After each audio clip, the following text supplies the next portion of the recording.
ایک صحابی تھے جوان 12-14 سال عمر, عشق لگا سی کھیڑا کھیڑ دی میں. 12-14 سال عمر تو ہر وقت حضور کے پاس رہتے تھے.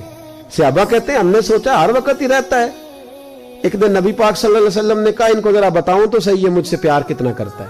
صحابہ کو تجربہ کرانے کے لیے حضور نے اس سے کہا مجھ سے پیار کرتے ہو؟ اس نے کہا بھی باپ کو پتہ ہی ہے سارا. تو حضور نے فرمایا جاؤ اپنے باپ کی گردن کاٹ کے لاؤ. کس کی؟ اوکھا جے بابا کام. ہاں, اپنے باپ کی گردن کاٹ کے لاؤ. 12-14 سال عمر, چھلانگ لگائی. مسجد نبوی کے دروازے پر مولا علی شیر خدا کھڑے تھے. ان کی گردن میں تیر کمان تلوار تھی, کھینچی تلوار. اور جب دوڑے نا جذبات میں تو حضور نے فرمایا اسے پکڑ لاؤ, اس نے سچ مچ کاٹ کے لے آنی ہے. لے آؤ پکڑ کے. عاشق نزاکت جانتے ہیں. حضرت طلحہ بن برا بیمار ہو گئے. بیمار, دن میں 2 دفعہ میرے نبی تیمارداری کرنے جاتے. 2 دفعہ. اللہ کرے وہ بیماری میں ہی آ جائے. چر ہویا مینو ترلے لیندیاں کدی موڑ میرے ول واگاں, خواب میری وچ ایک وار جہاں میں ساری عمر نہ جاگاں. نبی پاک صلی اللہ علیہ وسلم 2 دفعہ تیمارداری کرنے جاتے. 2 دفعہ دن, 2 دفعہ حضور پتہ لے. ایک دن حضور شام کو گئے, ان کا ماتھا چوما تو حضور کی آنکھوں میں آنسو آ گئے. پھر میرے حبیب پاک نے ان کے والد کو کونے میں بلایا, کوئی بات کہی, باپ بھی رونے لگے. حضور نے پھر پیار کیا, چلے گئے. حضرت طلحہ اپنے ابا جی سے کہنے لگے حضور کیا کہہ کے گئے؟ کہا بیٹے کچھ نہیں. کہا نہیں مجھے بتائیں. کچھ نہیں, رشتہ ہی بڑا نازک, نہیں بتائیں. تو باپ نے سر پہ ہاتھ رکھا, کہا حضور کہہ گئے ہیں تو آج شام کو فوت ہو جائے گا.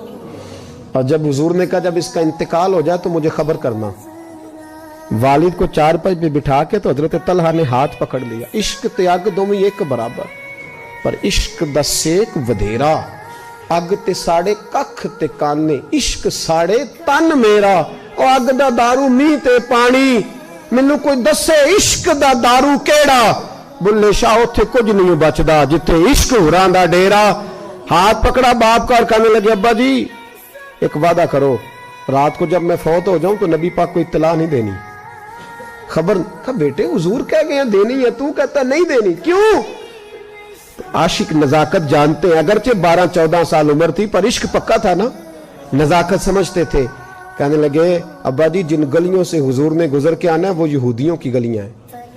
ایسا نہ ہو میرے جنازے کی خاطر حضور گزرے اور کوئی میرے نبی کو تکلیف دے دے, اس لیے خبر نہیں کرنی مصطفیٰ کو. آپ جنازہ پڑھ کے دفنا دینا. رات کو انتقال ہوا, باپ نے جنازہ پڑھا, دفن کیا. سارا کچھ جاننے والے رسول آئے. کہا مجھے بتایا کیوں نہیں؟ عرض کی محبوبہ. کہتا تھا حضور کو تکلیف نہیں دینی, میری ذات کی خاطر تکلیف نہ دینا, نہ کوئی یہودی تکلیف نہ پہنچا دے. گلیاں یہودیوں کی ہیں, قربان جائیں. ساری دنیا روزہ رسول پہ, اور میرے رسول نے فرمایا مجھے بتاؤ اس کی قبر کہاں ہے.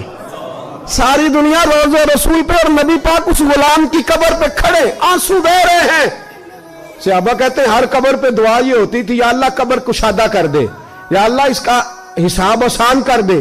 یہاں دعا بھی انوکھی, اس کے لیے دعا بھی انوکھی, رشتہ ہی بڑا نازک ہے.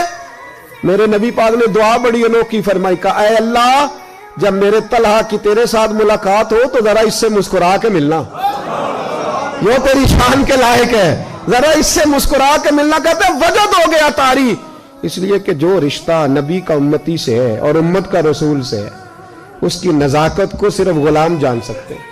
غلام جان. میں نے پچھلے جمعے بھی کہا تھا, مجھے ایک شخص کہنے لگے آپ بتیاں لگاتے ہیں, جھنڈیاں لگاتے ہیں. میں نے کہا بس نہیں چلتا, ہم تو تارے بھی لگا دیں, ہمیں ہمارا پتہ ہی نہیں. میرا دل کرتا ہے گلی گلی پھروں اور یہ نعرہ لگاؤں جان ہے عشق مصطفیٰ, روز فضو کرے خدا, جس کو ہو درد کا مزہ وہ نازے دوا اٹھائے کیوں, اور پھر کے گلی گلی تباہ ٹھوکریں سب کی کھائیں کیوں. اگر دل کو عقل دے خدا تو تیری گلی سے جائیں کیوں.